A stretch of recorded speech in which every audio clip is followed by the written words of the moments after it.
या आजगाव कोल्हापुरातील एक नंबर चवीचा वडापाव. फूड मॉर्निंग फूडीज, आज मी तुम्हाला कोल्हापुरातील एक नंबर चवीचा वडापाव दाखवणार आहे. आणि हा वडापाव कोल्हापुरात मला वाटते 10 ते 15% लोकांनाच माहीत आहे. त्याच लोकेशनला मी आज तुम्हाला घेऊन जाणार आहे. कोल्हापूर अर्बन बँकेच्या समोरील रस्त्याने आल्यानंतर तुम्हाला अशी एक गल्ली आहे. या गल्लीमध्ये हा वडापाव खायला मिळणार आहे. तर फुडीज बाबू यांचा हा प्रसिद्ध वडापाव घेतलेला आहे. मस्त जरा लालसर हा वडा आहे. टेस्ट करतो.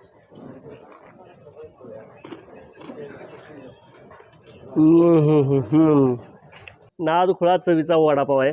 आणि याच्यातील भाजी जी आहे ती प्लेन बटाट्याची भाजी आहे आणि खरड्याचा एक नंबर स्वाद आहे याच्यामध्ये. तर मंडळी, हा नादखुळा चवीचा वडापाव खाण्यासाठी नक्की तुम्ही या बाबू वडाला भेट द्या.